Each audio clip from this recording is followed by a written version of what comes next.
Saludos, os doy la bienvenida a este vuestro canal. Hoy voy a compartir algunos fragmentos de la obra de Francisco Ayala. No confundir con Francisco José Ayala, el biólogo. Este libro se titula Introducción a las Ciencias Sociales, pertenece a la serie de Círculo Universidad que dirigía José Luis Avellán, publicada en los años 80.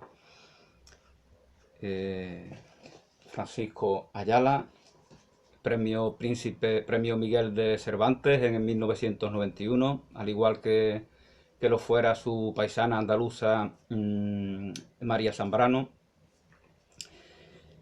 Y bueno, en este libro, pues de forma bastante pedagógica, pues se nos da esa introducción a las ciencias sociales, a todos los temas que la componen, el lenguaje, la cultura, eh, los estudios acerca del hombre y su mundo, las humanidades, la objetividad científica y los objetos de conocimiento de las ciencias sociales, la iluminación del presente por el pretérito, la condición social del hombre,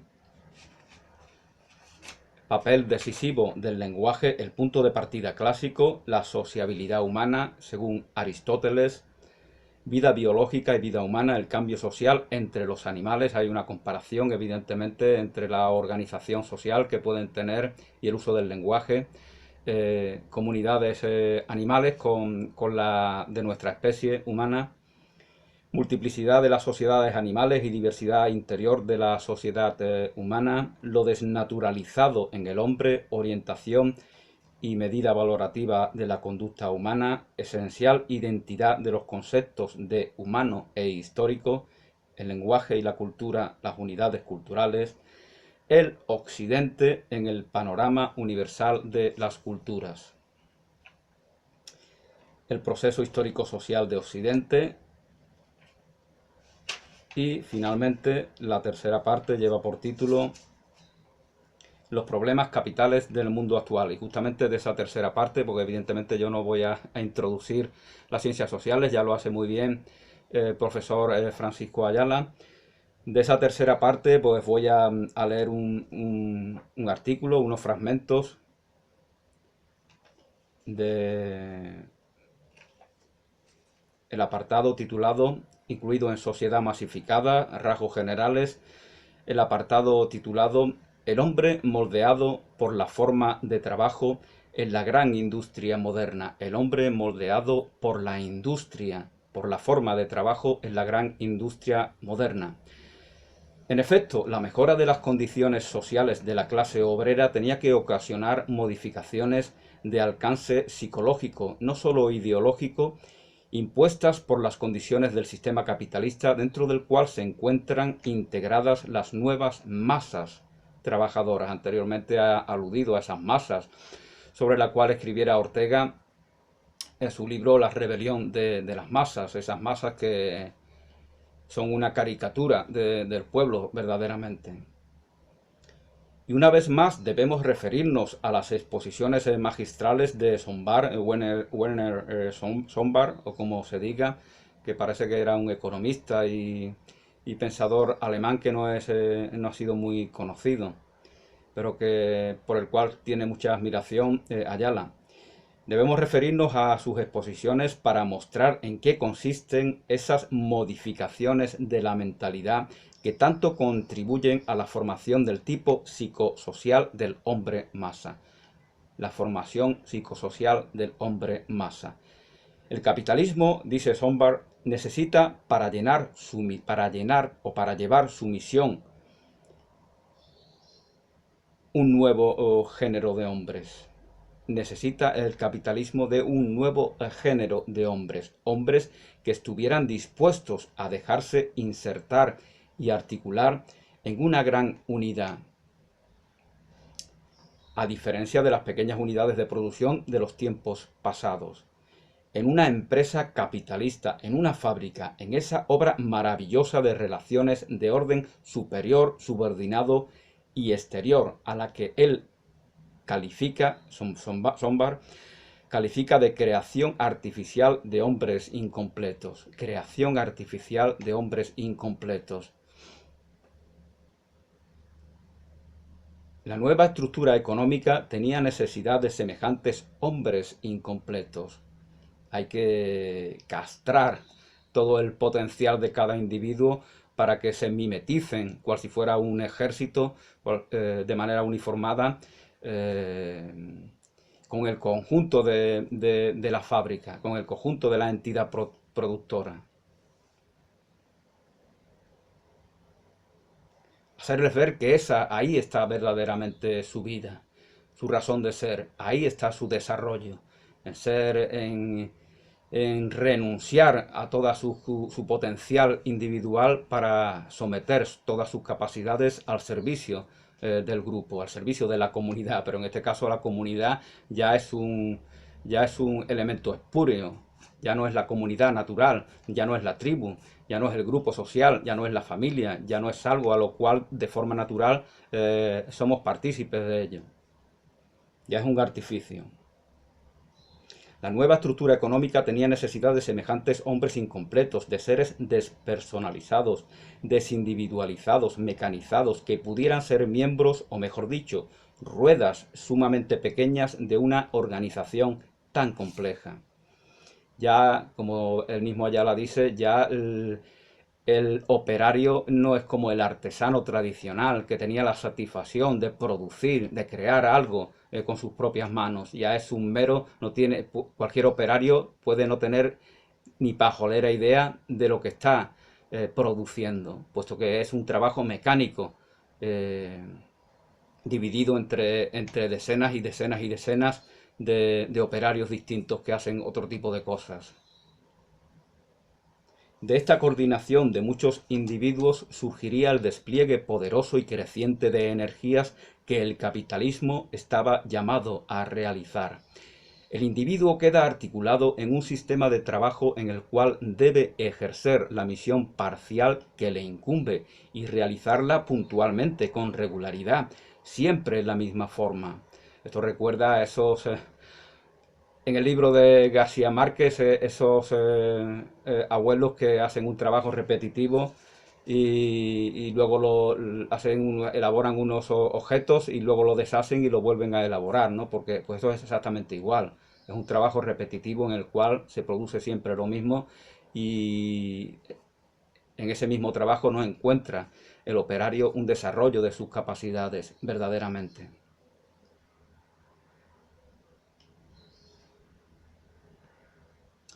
Porque cualquier iniciativa no coordinada de la más mínima rueda de ese mecanismo puede producir perturbaciones colosales y la detención de la marcha del mecanismo entero. ¡Parad las máquinas! ¡Parad las máquinas! Como decía Ángel de Andrés en Platillos Volantes, la película española, en esa escena tan magistral, en el cual hay un equívoco, porque Ángel de Andrés protagoniza a un tipo obsesionado con los extraterrestres, ¿no?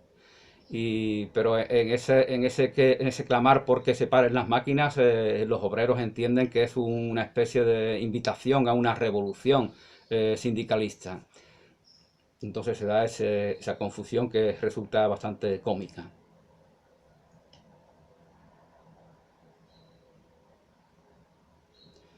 Mas para que los hombres sean capaces de adaptarse a tales condiciones es necesario que previamente hayan asumido una actitud espiritual adecuada frente al trabajo.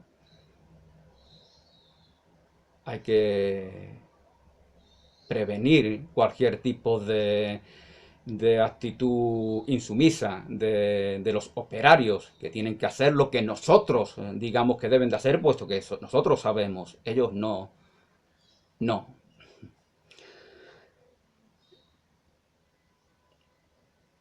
Es importante que lo conciban como una finalidad en sí. Ellos deben de sentirse orgullosos, ¿no? ¿Cuántas veces escuchamos yo ahí con 2 huevos ahí trabajando toda la vida, partiéndome la cara por una mierda de sueldo? No, ahora los niñatos de ahora, los ninis, mierda. ¿Cuántas veces seguimos hoy en día escuchando eso? Esos son argumentos que el orden capitalista está súper satisfecho con este tipo de sujetos. que se sienten orgullosos por haber sido explotados, por haber anulado todo su potencial individual y haberlo entregado al servicio del enriquecimiento de una minoría selecta, de esa burguesía que en su momento sustituyó a la nobleza y al clero, que era el objetivo verdaderamente de la Revolución Francesa, de que elementos que iban medrando, que eran los burgueses, sustituyeran a esos privilegios, y como son astutos, pues hacen uso del pueblo, hacen uso de la nación para conseguir ese objetivo. Es decir, que la Revolución Francesa en la práctica no estaba a la altura de los ilustrados, del pensamiento ilustrado de Rousseau, Montesquieu y otros tantos, porque simplemente respondía a intereses espurios de una minoría selecta,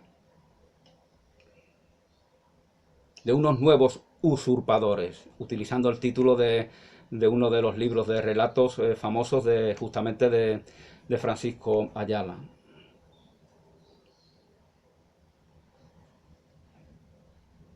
Solo se han adaptado plenamente las masas al sistema capitalista, dice nuestro autor, Sombart, cuando ellas mismas han comido el fruto del capitalismo, cuando, como lo impone el sistema, canalizan todas sus aspiraciones hacia la adquisición, hacia la ganancia de dinero. El dinero es lo importante, medrar. Enteraros, obreros, que no os engañen, buscad vuestro bienestar económico. De esa manera los tengo controlados, los tengo atrincados por los cataplines y van a hacer lo que yo quiera. Eso dice el orden capitalista. Canalizan estos operarios todas sus aspiraciones hacia la adquisición, hacia la ganancia de dinero. Ya los bienes no son espirituales, ya los bienes son materiales. Por eso yo siempre digo que la dictadura franquista, por ejemplo, era una dictadura atea, una dictadura materialista. Los súbditos de esa dictadura eran como estos operarios. Solamente les preocupaba, solamente les movilizaba la adquisición de bienes materiales. Por eso esa obsesión con lo material, que para ellos es el único bien, porque han sido adoctrinados en esta mentira, porque verdaderamente no es algo real. Es exactamente todo lo contrario. El verdadero bien es imperceptible, es inmaterial, y que se exprese, que se manifieste en formas específicas, ya eso es otro tema.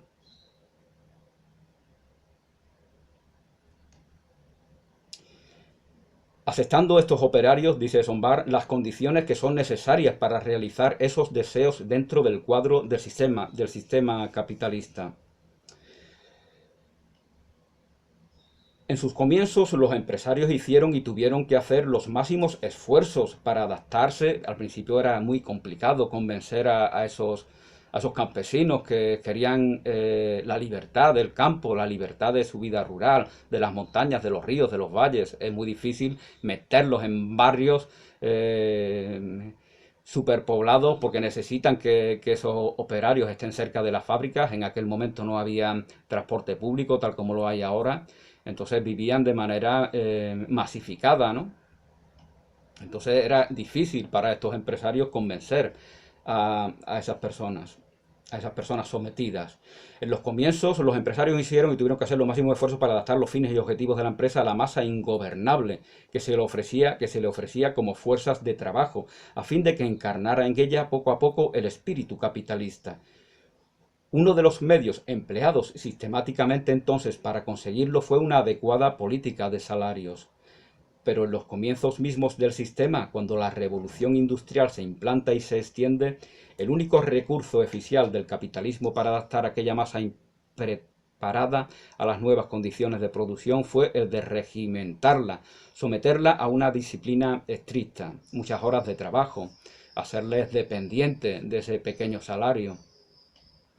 La explotación se extendía no solamente a los hombres, sino también a las mujeres y a los niños. Ya comentaba en algún vídeo que en Inglaterra fue un avance prohibir la explotación a finales del siglo XIX aproximadamente, prohibir la explotación en fábricas de los menores de edad. Estaba normalizada en miles de centros de trabajo. Más adelante, esta coacción exterior e interior, que constituía uno de los aspectos más penosos para el proletario, se sustituye por una coacción interna. Hay que ir progresando en el método de búsqueda de sometimiento de la masa que tiende a la rebeldía, a la insumisión. Y como tantas veces ocurre, lo que era presión de fuera pasa a ser sentido desde dentro como obligación. Tengo la obligación de sacar a mi familia adelante. Ay, que me queda un paro. Ay, es culpa mía de estar en paro. Eso es muy importante en el orden capitalista. Tengo que esforzarme. El pobre no se siente víctima, sino que se siente culpable. Ese es un elemento fundamental del orden capitalista. Si los 5 millones, si los 12 millones de pobres, según dice Cáritas, que Cáritas Diocesana, que pertenece a la Iglesia Católica Romana, no tiene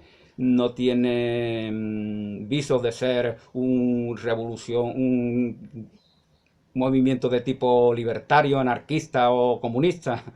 Y ellos afirman que ahí, y lo oculta muy bien el gobierno, por cierto, ya no se habla de esto, ya como gobiernan los buenos de izquierda, gobierna la Beautiful People, el gran sueño de Boyer se ha manifestado gracias al sanchismo. La Beautiful People toma las universidades, las cátedras de Madrid, la Beautiful People manda en nuestro país, qué bonito.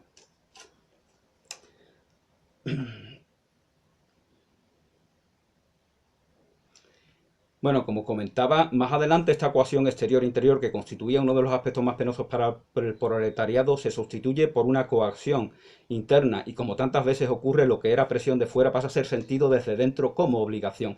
El proletariado se transforma así en el elemento congruente del sistema capitalista, a través de la fuerza educadora del automatismo. La fuerza, el estar en esa fábrica repetitiva hace que esa rutina nos identificamos con ella. Lo vemos en la película Tiempos Modernos, ¿no? de Charlotte. Nos identificamos y pensamos así, sentimos así. Entonces todo es mecánico, todo es repetitivo. Entonces cuando alguien se sale de esa rutina, pues es despreciado y lo señalamos. ¿Pero qué haces? Tú tienes que estar aquí cumpliendo con tu trabajo de 8 hasta 8 y luego vas a tu casa con tu familia y esa rutina de siempre se piensa así, no se quiere cultivar a sí mismo. Los obreros, los operarios, no consideran de que en ellos hay un potencial que se puede cultivar, porque ese pensamiento mecánico les ha castrado, les ha imposibilitado a cultivar todo ese potencial. Y como tienen miedo de descubrir que ese potencial existe, pues entonces se rebelan contra sí mismos y eso supone la actitud agresiva para todo discrepante. Entonces el propio proletariado se convierte en arma de la cual hace uso el orden capitalista. El trabajador, si no quiere caer bajo las ruedas, aun en el sentido más literal de la frase, hay muchísimos peligros. Miles y miles y miles de obreros murieron en accidentes y han sido olvidados para que este orden capitalista e industrial pudiera seguir progresando. Esos mártires son olvidados. Por lo menos la Iglesia Católica recuerda a los suyos. La Iglesia capitalista prefiere olvidarlos. Prefiere seguir tratándolos con el desprecio con el que fueron tratados durante toda su vida. El trabajador, si no quiere caer bajo las ruedas, debe imponerse una disciplina exterior e interior. Evidentemente esto nos recuerda a lo que ya nos dice muchos años después Byung-Chul Han, sobre el cual hice algunos vídeos, hasta que por último el espíritu capitalista forma la atmósfera que todos respiramos al venir al mundo. Primer y último aliento de los hombres que viven dentro del sistema. Hasta que, por último, el espíritu capitalista forma la atmósfera que todo ya se ha impuesto, ya se ha normalizado. Ya soy yo un loco, soy un imbécil, soy un tonto que no se entera de cómo es el mundo. Así es como piensan, ¿no?, los defensores de este orden. Cualquier discrepante es un analfabeto, es un demente, es un inadaptado, porque hay que adaptarse a este espíritu capitalista. El espíritu capitalista forma la atmósfera que todos respiramos al venir al mundo. Son como los hombres grises, no respiran aire de la novela Momo, no respiran aire puro, sino que respiran el, la atmósfera pervertida de sus cigarros. Pues esto es algo parecido, ya no respiramos el aire puro de la libertad que se vive en esos entornos naturales, sino que respiramos el aire pervertido del capitalismo. Primer y último aliento de los hombres que viven dentro del sistema. Primer y último aliento de los hombres que viven dentro del sistema. El problema de la adaptación de los trabajadores a las necesidades del capitalismo no queda, sin embargo, reducido a la acción general del espíritu capitalista sobre la mentalidad obrera. Causas técnicas la precipitan. El trabajador debe ser también un hombre capacitado para cumplir su tarea.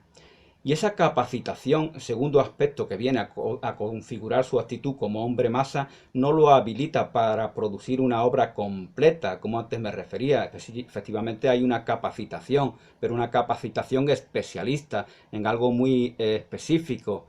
Y esto no pasa solamente en el mundo de operario de la fábrica, sino también en el mundo académico. Se especializan todos y al especializarse pierden la capacidad de evaluar la globalidad, la totalidad, la relación que cada especialización guarda entre sí. Por lo tanto, el imbécil verdaderamente es el especializado, porque verdaderamente no está especializado, porque cada especialización tiene su verdadero valor en la relación con todo lo demás que no es esa especialización. Con lo cual, si no estás especializado en lo que estás especializado, no estás especializado. El obrero de la industria moderna ha de producir en cambio una sola pieza. Tiene que reducirse acaso a realizar un solo movimiento. Hay cadenas de trabajo en el cual tú pones, y yo he trabajado en ellas, en el cual tú pones un tornillo. Te dan una pieza, pones un tornillo, te dan una pieza, pones un tornillo, y tú no tienes idea de lo que tú estás haciendo. Ahí se hacen coches, se hacen ventanas, se hacen lo que fuera, cualquier muebles, y el operario no sabe cómo se hace ese producto. No es como el que hacía piezas de cerámica, no es como el carpintero, el ebanista, que sabía lo que hacía porque él sabía de todos los elementos, de todos los procesos que debían darse para que se produjera el producto específico, sea una ventana, sea un mueble o sea una casa.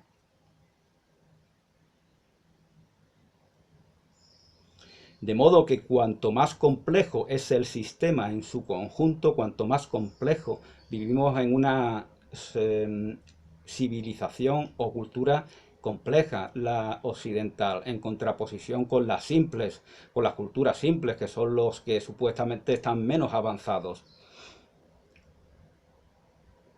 Pero paradójicamente ese estar menos avanzado les permite a ellos estar aún con la conciencia de la vida natural que hemos perdido en este especialismo, en esta complejidad de sociedad que hemos creado en Occidente y que hemos expandido por todo el orbe.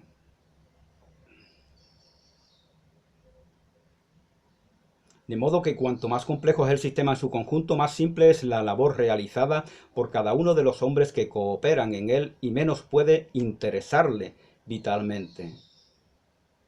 El mismo obrero a menudo lo reconoce. A mí me importa un bledo lo que yo hago mi trabajo y me voy, no tiene nada que ver ahí. No hay una implicación vital, espiritual, emocional, sentimental.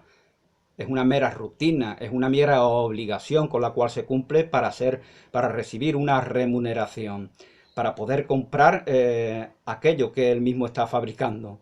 Es un engaño, es un fraude, es una trampa.